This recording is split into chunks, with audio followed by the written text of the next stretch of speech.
মানুষ বারবার প্রতারণার শিকার হচ্ছে, তা যে কোনো আন্দোলনে অংশগ্রহণের মাধ্যমে হোক কিংবা যে কোনো রাজনৈতিক দলের প্রতি আস্থার জায়গা থেকে হোক। নতুন রাজনৈতিক বন্দোবস্তের নাম করে না সংসদ নির্বাচন আগে এই নিয়ে যখন আমরা ব্যস্ত, আর তখন ডক্টর মোহাম্মদ ইউনূস ব্যস্ত আন্তর্জাতিক অঙ্গনকে বাংলাদেশের সাথে যোগ করে বাংলাদেশকে এগিয়ে নেওয়ার বিষয়ে, আর অপরদিকে ভারতে খুলে ফেলছেন নরেন্দ্র মোদীর ধুতি। আগামী জাতীয় সংসদ নির্বাচনে আবারও শেখ হাসিনার পক্ষে মানুষের অবস্থান বেশি, যেটা খুবই অবিশ্বাস্য এবং অবাক করা বিষয়। আমি আমার এই চ্যানেলটিতে একটি জরিপ প্রকাশ করেছি, একটি জরিপ দিয়েছি আমি, যে আগামী জাতীয় সংসদ নির্বাচনে আমেরিকা সফরে জনাব নরেন্দ্র মোদী বাংলাদেশ নিয়ে যা যা অর্জন করতে চেয়েছিলেন সেটা আসলে অর্জিত হয়নি। ইনফ্যাক্ট এটা ভারতের মোদী নিজস্ব লোকও বলছেন, আমি আসবো সেই জায়গায়। কিন্তু বাংলাদেশের অভ্যন্তরে একটা গোষ্ঠী আছে যারা মোদীকে সফল করতে চান। অনেক দিন থেকে বলছি এবং বলে যাব, যতগুলো ঘটনা ঘটবে প্রত্যেকটা নিয়ে কথা বলতে চাই। এর মধ্যে সর্বশেষ যখন বলেছি তারপর আরও বেশ কয়েকটা ঘটনা ঘটেছে, সেগুলোকে একত্র করে বলবো। যে মোদী শেখ হাসিনা বাংলাদেশ থেকে পালিয়ে যাবার পর অনেক কিছুই আমরা এদেশে ঘটতে দেখছি। মিত্ররা ওয়ান কাইন্ড অফ বাকশত্রুতে পরিণত হয়েছে। আগামী দিনে রাষ্ট্র ক্ষমতায় কে যাবে সেইটাকে ঘিরে চলছে রাজনীতি। এতদিন যাবৎ আমরা অনেক কিছু ভাবছি, প্রত্যেকটা পরিসংখ্যান উল্টে যাচ্ছে। এর মাঝখানে শেখ হাসিনা একটা গেম আমেরিকা বাংলাদেশ সহ বিভিন্ন দেশ থেকে তাদের হাত গোটাতে শুরু করেছে। হাত গোটানো অর্থ এই হচ্ছে যে তারা যে অর্থায়ন, সেই অর্থায়ন বন্ধ করতে শুরু করেছে। সর্বশেষ যে খবরটা চ্যানেল 24-এ এসছে, তাতে ঐক্যপ্রভু সরকার, বাংলাদেশের সেনাবাহিনী নাকি বিপুল শক্তিশালী, তারা ভারতীয় সেনাবাহিনীকে মুহূর্তের জবাব দিতে তৈরি, তারা সবসময় ওয়ার রেডি থাকে। বাংলাদেশ বর্ডার গার্ড ভারত বাংলাদেশ সীমান্তে সর্ষের ক্ষেতের মধ্যে বাংকার তৈরি করছে। আসসালামু আলাইকুম প্রিয় দর্শক, বর্তমান যে বাংলাদেশের পরিস্থিতি এবং প্রেক্ষাপট সৃষ্টি হয়েছে তারই আলোকে কিছু গুরুত্বপূর্ণ ভিডিও ফুটেজ নিয়ে হাজির হয়েছি। তাই বলবো দর্শক, যারা ভিডিওটি অন করেছেন না টেনে মনোযোগ সহকারে সম্পূর্ণ ভিডিওটি দেখবেন, তাহলে আজকের বিষয়টি বুঝতে পারবেন। তো চলুন দর্শক, ভিডিওর শুরুতেই যে কিছু অংশ বিষয় দেখানো হয়েছে সেই ভিডিওগুলোর বিস্তারিত এখন দেখতে পাবেন। তার আগে বলবো, প্রতিদিনের আপডেট নিউজ দেখতে চ্যানেলটি সাবস্ক্রাইব করে রাখতে পারেন এবং ফেসবুক পেজ থেকে দেখলে পেজটি ফলো দিয়ে রাখতে পারেন।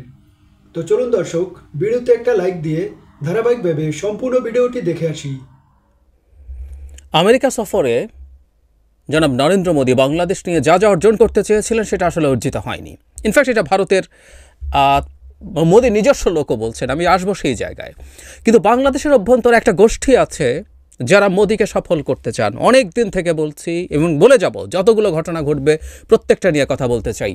এর মধ্যে সর্বশেষ যখন বলেছি তারপর আরও বেশ কয়েকটা ঘটনা ঘটেছে, সেগুলোকে একত্র করে বলবো। যে মোদী ট্রাম্পকে যে বয়ান দিতে চান, ট্রাম্পের হাতে যে অস্ত্র তুলে দিতে চান, মোদীর হাতে সেই অস্ত্রটা আমাদের দেশে কিছু মানুষ তৌহিদি জনতা বলে পরিচিত হন, পরিচিত করাতে চান নিজেদেরকে, তারা করছেন। এই শব্দটা তৌহিদি জনতা নিশ্চিতভাবেই আমরা বিশ্বাসী, গভীরভাবে ধর্মবিশ্বাসী যে মানুষ, সত্যিকারের যে ধর্মবিশ্বাসী মানুষ, তাদেরকে ইন্ডিকেট করছি না। এবং সত্যিকার ধর্মবিশ্বাসী মানুষ আসলে যা হচ্ছে সেটা করার কোনো কারণ নেই। এবং এই প্রসঙ্গে আমরাও কি ঠিকঠাক করছি, সরকার ঠিক করছে, বা আমাদের জেনুইন যেসব ধর্মগুরু আছেন যারা সত্যিকার অর্থেই ইসলামকে ধারণ করেন, ইসলাম প্রচার করতে চান মানুষের কাছে, তারাও কি সঠিক পথ অবলম্বন করছেন কিনা সেগুলো নিয়ে কথা বলবো।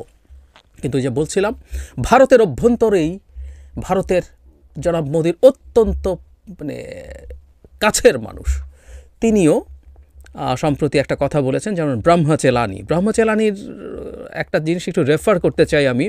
সেটা হচ্ছে 17 আগস্ট শেখ হাসিনা পতন এবং পালিয়ে যাওয়ার পর আ কোয়াইট মিলিটারি কু ইন বাংলাদেশ, চেলানির এই কলামটা নিয়ে আমি কথা বলেছিলাম।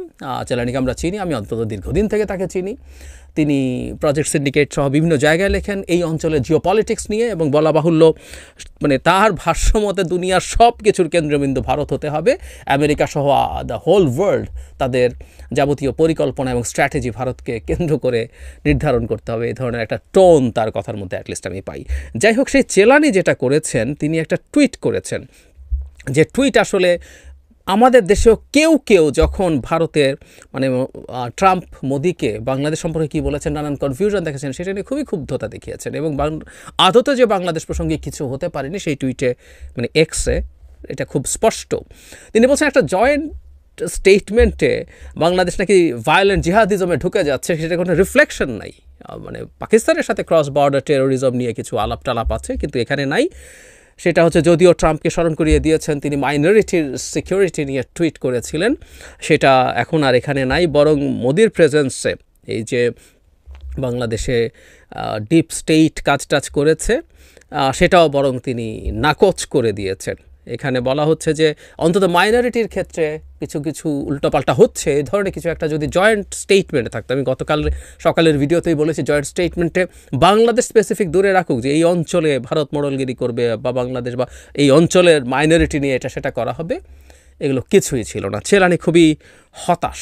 সো চেলানির হতাশা দেখে বোঝা যায়, এমনকি এই যে হাতে তুলে দিচ্ছে নাকি মোদির হাতে, উনি আসলে এই প্রশ্নটার জবাব মোদির হাতে ছেড়ে দিয়েছেন, এগুলো ফান্টানো করেছেন, শত বছর ধরে ভারত এগুলো করছে, আমি পড়ছি।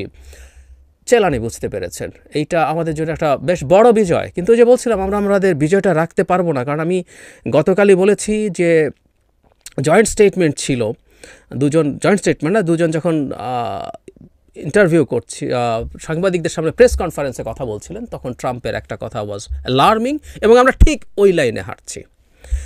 লেটেস্ট ঘটনাগুলোর কথা যদি বলি, সেটা হচ্ছে টাঙ্গাইলে হেফাজতের আপত্তিতে লালন স্মরণোৎসব বন্ধ। এখানে একটা কথা খুব জরুরি, এখানে হেফাজতের আপত্তিতে ক্লিয়ারলি বলা আছে, এখানে ঠিক কোনো রকম একটা ব্যানার যাতে তৌহিদি জনতা লেখা থাকে তা না, এটা কিন্তু সিস্টেম্যাটিক ব্যাপার।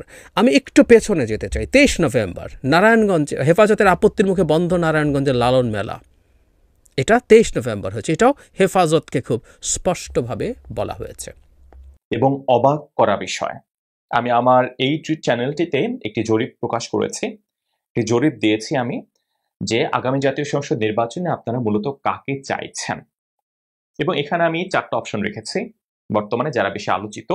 প্রথমে রেখেছি বৈষম্য বিরোধী ছাত্র আন্দোলন এবং জাতীয় নাগরিক কমিটি মিলে যে দলটি তারা গঠন করতে চাইছে, যে দলের প্রধান হিসেবে উপদেষ্টা নাহিদ ইসলামের নাম শোনা যাচ্ছে, সে দলটি জামাতে ইসলাম, বিএনপি এবং আওয়ামী লীগ। সবচেয়ে অবাক করা বিষয়ে আমি 2টা বিষয় এখানে বলবো। একটা হচ্ছে বিএনপির প্রতি মানুষের সমর্থন, আর একটা হচ্ছে আওয়ামী লীগের প্রতি মানুষের সমর্থন।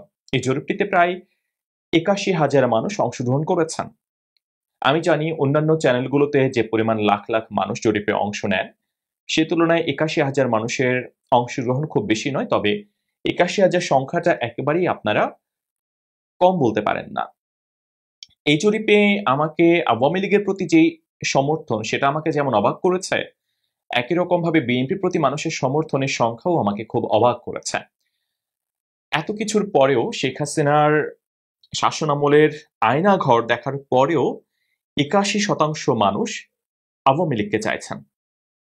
মানে 81,000 মানুষের মধ্যে 81% মানুষ আওয়ামী লীগের পক্ষে ভোট দিয়েছেন। এবং খুব অবাক করা বিষয়, 4টা দলের মধ্যে সবচেয়ে খারাপ অবস্থান বিএনপির। এই কারণে আমার কাছে এই জরিপটা খুব অবিশ্বাস্য মনে হয়। এখন আমাকে যারা সাবস্ক্রাইব করেছেন, যারা আমার দর্শক, যারা আমাকে দেখেন, তাদের প্রতি আমি কৃতজ্ঞ। এখন আমি যদি এটাকে অবিশ্বাস করি, সেটা আমার সাবস্ক্রাইবার যারা রয়েছেন তাদের প্রতি অসম্মান করা হবে। আমি সেটা অসম্মান করছি না, তবে আমার কাছে একটু অবিশ্বাস্য মনে হয়। কেন? কারণ আওয়ামী লীগের প্রতি 81%, সেটা না হয় বুঝলাম, আচ্ছা ঠিক আছে। বিএনপির প্রতি মাত্র কেন 5%? এবং বিএনপি এই তালিকায় জরিপে সবচেয়ে কম ভোট পায় কিভাবে, যেটা আমার মাথায় ধরছে না। ছাত্র জনতার নেতৃত্বে নতুন দল, তাদের পক্ষে 6% মানুষ, জামাত ইসলামের পক্ষে 8% মানুষ, বিএনপির পক্ষে মাত্র 5% মানুষ এবং আওয়ামী লীগের পক্ষে 81% মানুষ। এই জরিপে 6,200টা রিয়াকশন এসেছে এবং 3,000-এর উপরে কমেন্ট এসেছে। আমি কয়েকটি কমেন্টের রিপ্লাই দিব, কমেন্ট পড়ব। ডিফল্ট যে কমেন্টগুলো আমার সামনে শো করবে সেই কমেন্টগুলো আমি পড়তে চাই। তবে আমাকে আসলেই অবিশ্বাস্য লাগছে আমার কাছে সবকিছু। আমি প্রথমেই যে কমেন্টগুলো আসলে বাই ডিফল্ট থাকবে সেই কমেন্টগুলো আমি পড়তে চাই। প্রথম কমেন্ট হচ্ছে, দেশ বাঁচাতে এবং উন্নয়ন ধরে রাখতে, জীবনযাত্রার মান সঠিক রাখতে মধ্যম আয়ের পরিণতকারী দল গরিবের সরকার দেশপ্রেমিক আওয়ামী লীগকে দরকার। ওনার নাম হচ্ছে মিন্নাত খান নামে একজন কমেন্ট করেছেন এটি। তিনি শেখ হাসিনার পক্ষেই রয়েছেন এবং সেক্ষেত্রে তিনি বলছেন যে উন্নয়নের পক্ষে, জীবনমান ধরে রাখার জন্য তিনি আওয়ামী লীগের পক্ষে তিনি ভোট দিতে চান। এরপরে যেটা হয়েছে, গিয়াস উদ্দিন মাসুদ নামে একজন কমেন্ট করেছেন। তিনি বলছেন, শেখ হাসিনাকে ভোট দিব কারণ মাত্র 6 মাসে বুঝলাম শেখ হাসিনার আমলে ভালো ছিলাম। এটাতেও প্রায় 221টা রিয়াকশন পড়েছে। ওনার এই মন্তব্য লাইক করেছেন 221 জন এবং এটা আপনারা বুঝতে পারছেন যে তিনি বিগত 6 মাসে বর্তমান সরকারের শাসনামল দেখে তিনি হয়তোবা মনে করছেন যে শেখ হাসিনার শাসনামল ভালো ছিল। আরেকটা কমেন্ট পড়তে চাই, এমডি মাসুদ নামে একজন লিখেছেন, শেখ হাসিনার সরকার আজীবন দরকার, জয় বাংলা, জয় বঙ্গবন্ধু। শেখ হাসিনার বিকল্প বাংলাদেশে 2টি নেই। ওনার এই মন্তব্যে 103 জন রিয়াক্ট করেছেন। মানে আমি অন্য কোনো দলের পক্ষে কমেন্ট পাচ্ছি না। স্বাভাবিকভাবেই যেহেতু 81% মানুষ আওয়ামী লীগের পক্ষে জরিপে ভোট দিয়েছেন, সেক্ষেত্রে 81% কমেন্টও আওয়ামী লীগের পক্ষে থাকবে, খুব স্বাভাবিক। একজন বলেছেন, দেশের ভবিষ্যৎ সন্তানদের কথা চিন্তা করলে শেখ হাসিনাকে ভোট দিতে চাই। ওনার নাম হচ্ছে তন্ময় আহমেদ নামে একজন বলেছেন। আবার বলেছেন, কারণ একটাই, তার শাসন আমলে বাংলাদেশি নিরাপত্তা ব্যবস্থা অনেক ভালো ছিল। আমি ঠিক জানি না উনি কাকে ভোট দিয়েছেন, তবে যেহেতু সদ্য সাবেক শেখ হাসিনা সরকার, তো আমরা ধরে নিব যে তিনি হয়তোবা শেখ হাসিনাকেই তিনি ভোট দিয়েছেন এবং সেটাই তিনি বলছেন। আরেকটা কমেন্ট পড়তে চাই, ওনার নাম হচ্ছে শফিক নামে একজন। তিনি বলছেন, আওয়ামী লীগ বা শেখ হাসিনার বিকল্প এখনো কোনো দল বা নেতা তৈরি হয়নি। এত নিখুঁত ভাবে দেশটা সাজিয়েছেন এবং সুন্দর। আসসালামু আলাইকুম। মানুষ বারবার প্রতারণার শিকার হচ্ছে, তা যে কোনো আন্দোলনে অংশগ্রহণের মাধ্যমে হোক কিংবা যে কোনো রাজনৈতিক দলের প্রতি আস্থার জায়গা থেকে হোক। নতুন রাজনৈতিক বন্দোবস্তের নাম করে যে ছাত্রদের নতুন দলটি আসতে যাচ্ছে বা কিংস পার্টি হিসেবে আমরা অনেকেই তাদেরকে চিহ্নিত করার চেষ্টা করছি, সেই কিংস পার্টির অন্দরমহলে এখন কামড়াকামড়ি শুরু হয়েছে। পদবি নিয়ে লবিং গ্রুপিং শুরু হয়েছে, নেতৃত্বের দণ্ড প্রকাট আকার ধারণ করেছে এবং ছাত্র সমন্বয়কদের অন্যতম সার্জিস আলমকে রাখা হবে কিনা সেটি নিয়েও এখন নতুন একটি ধোঁয়াশা তৈরি হয়েছে।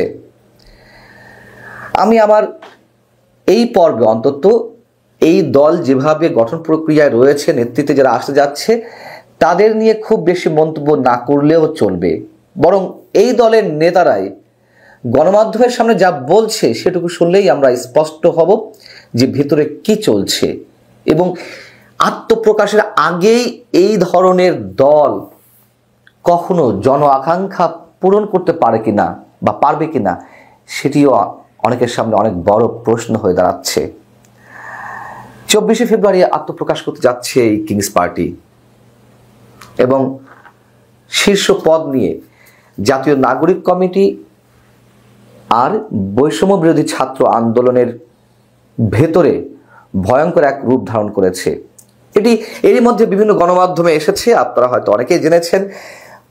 মূলত এই পার্টিটি প্রথমে আহ্বায়ক কমিটি হিসেবে আসবে। আহ্বায়ক হিসেবে আমরা জানি এরই মধ্যে তথ্য সম্প্রচার বিষয়ক উপদেষ্টা নাহিদ ইসলামের নাম ওপেন সিক্রেট, যদিও ফরমালি এখনো ঘোষণা করা হয়নি, তিনি পদত্যাগ করবেন খুব শীঘ্রই হয়তো।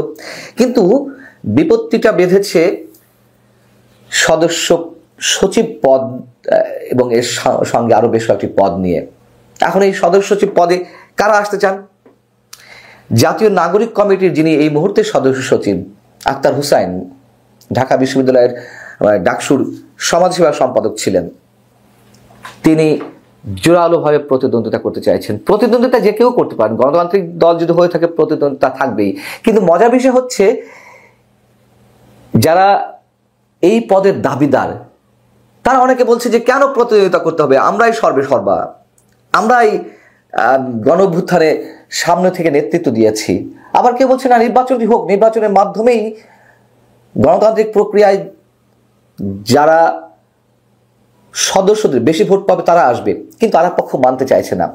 তো সদস্য সচিব হিসেবে আক্তার হোসাইন তিনি চরমভাবে এই পদের দাবিদার। আবার আছেন আলী আহসান জুনায়েদ, যিনি জাতীয় নাগরিক কমিটির আরেক যুগ্ম আহ্বায়ক। সাথে আছে বর্তমানে জাতীয় নাগরিক কমিটির যিনি আহ্বায়ক নাসিরউদ্দিন পাটোয়ারি, তিনি আবার পদ ছাড়তে চান না, অর্থাৎ নতুন রাজনৈতিক দলের সদস্য সচিব হিসেবে থাকতে চাইছেন। তার সঙ্গে আছেন আবার অতি পরিচিত মুখ, একসময় ছাত্রলীগ কর্মী সার্জিস আলম। তো প্রাথমিক পর্যায়ে যেটি জানা গেছে যে আক্তার হুসাইন আর আলী আহসান জুনায়েদ এই দুজনের যদি বিকল্প কাউকে আনতে হয় সেক্ষেত্রে নাসিরউদ্দিন পাটোয়ারি বা সার্জিস আলমের থেকে হয়তো চিন্তা ভাবনা করা যাবে যদি সিলেকশন হয়। অর্থাৎ সার্জিস আলম মূল প্রতিদ্বন্দ্বিতা থেকে অনেকখানি পিছিয়ে আছে। আবার এই পদের জন্য আরেকজনের নাম শোনা যাচ্ছে, তিনি হচ্ছেন আমাদের প্রধান উপদেষ্টার ভাষ্য অনুযায়ী যে মাস্টার মাইন্ড উপদেষ্টা মাহফুজ আলমের ছোট ভাই কি বড় ভাই আমি এই মুহূর্তে ঠিক বলতে পারছি না, মনে পড়ছে না।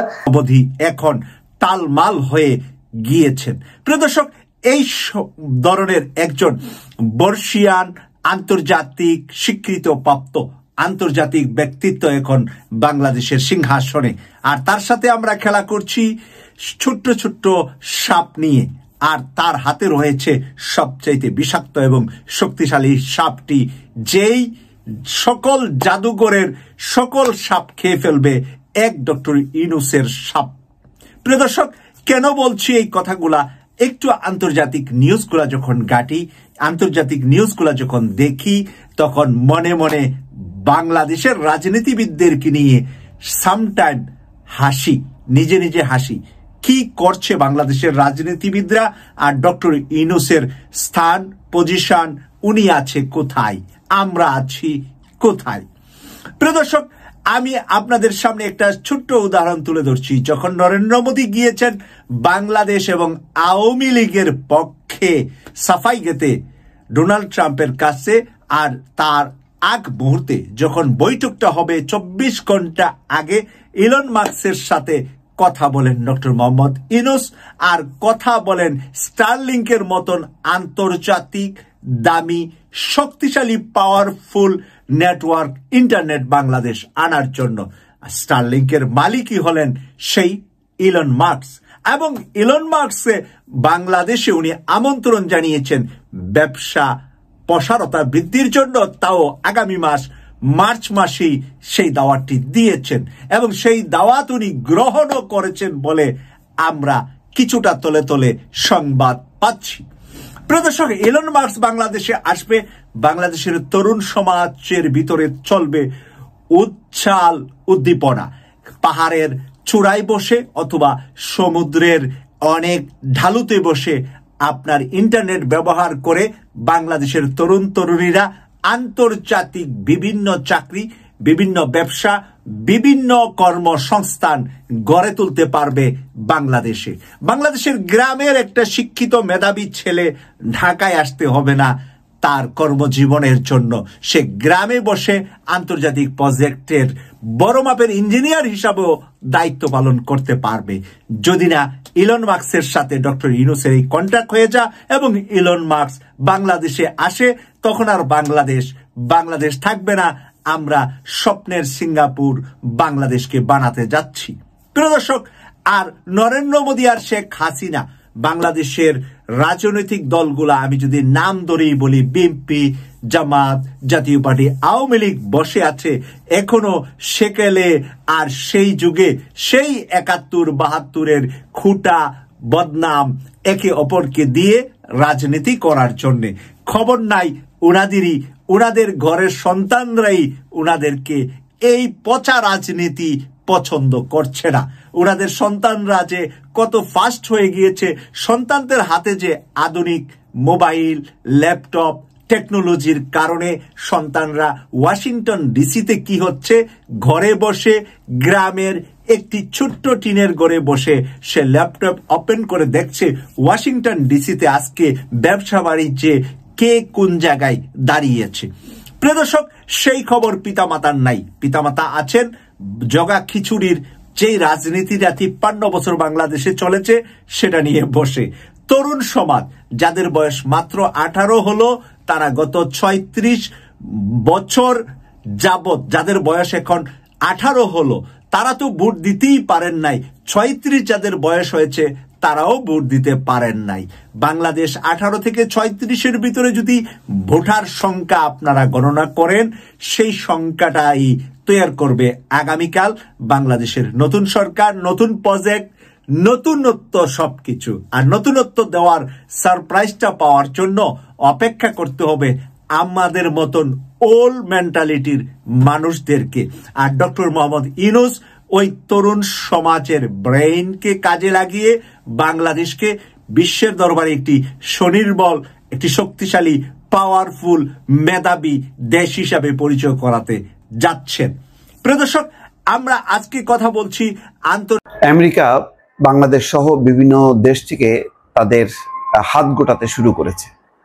হাত গোটানো অর্থ এই হচ্ছে যে তারা যে অর্থায়ন, সেই অর্থায়ন বন্ধ করতে শুরু করেছে। সর্বশেষ যে খবরটা চ্যানেল 24-এ এসছে, তাতে বলা হচ্ছে বাংলাদেশের রাজনৈতিক স্থিতিশীলতায় অর্থায়ন বাতিল করলো যুক্তরাষ্ট্র। অর্থাৎ বাংলাদেশের যে রাজনৈতিক স্থিতিশীলতার জন্য সংস্কার সহ বিভিন্ন কার্যক্রমে যুক্তরাষ্ট্রের একটা কমিটমেন্ট ছিল যে তারা সংস্কারের জন্য আর্থিক, কারিগরি সব ধরনের সহযোগিতা করবে। কিন্তু ডোনাল্ড ট্রাম্প ক্ষমতা আসার পর সেটি বাতিল করা হলো, এবং এই বাতিলের পেছনে বড় ভূমিকা হচ্ছে ইলন মাস্ক। ইলন মাস্ক ইতিমধ্যে কাটছাট শুরু করেছে। জেনেছেন যে যুক্তরাষ্ট্রের সরকারি কর্মকর্তা 10,000 ছাঁটাই করেছে, এবং এর ফলে তাদের বিভিন্ন খাতে যে সেবামুখী কার্যক্রম, সেখানে একটা গতি শ্লথ হয়েছে বা গতিহীন অবস্থার মধ্যে এসছে। কর্মীর অভাবে 10,000 কর্মী একযোগে ছাঁটাই করেছে। তো এখন এটার মূল কারণ হচ্ছে যে অর্থ সাশ্রয় করা। ইলন মাস্ক বলছে যে যদি এখন অর্থ সাশ্রয় করা না হয়, বাজেট কাটছাট করা না হয়, তাহলে আমেরিকা দেউলিয়া হয়ে যাবে। এখন দেউলিয়া হয়ে যাবে এই কারণে তারা আভ্যন্তরীণভাবে যেমন কাটছাট শুরু করেছে, তেমনি যে সমস্ত দেশকে তারা নানা রকম সহায়তা দিত, তার মধ্যে খুব জরুরি খাদ্য সহায়তা ছাড়া বাকি সমস্ত সহায়তা তার বন্ধ করেছে। ইতিমধ্যে তো জেনেছিনি যে ইউএসএআইডি কার্যক্রম একদমই বন্ধ, এবং সেখানে কর্মীরাও বেকার হয়ে পড়েছে, এমন একটি পরিস্থিতি।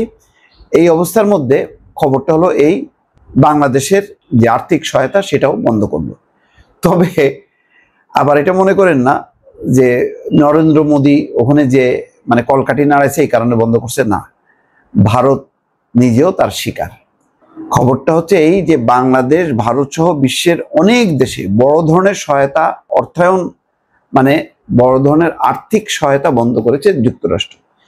এর মধ্যে রাজনৈতিক স্থিতিশীলতার জন্য বাংলাদেশের $29 মিলিয়ন কর্মসূচিও রয়েছে। $29 মিলিয়ন তাদের দেওয়ার কথা ছিল, সেটা বন্ধ হয়ে গেল। এদিকে ভারতের জন্য 21 মিলিয়ন বরাদ্দ ছিল, সেটাও বন্ধ। বিশ্বের অন্যতম শীর্ষ ধনকুবের এবং বৈদ্যুতিক গাড়ির নির্মাতা প্রতিষ্ঠান টেসলারের প্রধান নির্বাহী কর্মকর্তা ইলন মাস্কের নেতৃত্বাধীন নতুন দপ্তর ডিপার্টমেন্ট অফ গভর্নমেন্ট এফিসিয়েন্সি থেকে এই ঘোষণা দেওয়া হয়। ভারতীয় সংবাদ মাধ্যম হিন্দুস্তান টাইমস বলছে, মার্কিন প্রেসিডেন্ট ডোনাল্ড ট্রাম্পের নেতৃত্বে যুক্তরাষ্ট্রের নতুন প্রশাসন বাজেট কমিয়ে দেওয়ার জন্য নানা পদক্ষেপ নিচ্ছে। এর অধীনে ভারত, বাংলাদেশ সহ বেশ কয়েকটি দেশের জন্য মিলিয়ন মিলিয়ন ডলারের তহবিল বাতিল করেছে যুক্তরাষ্ট্র।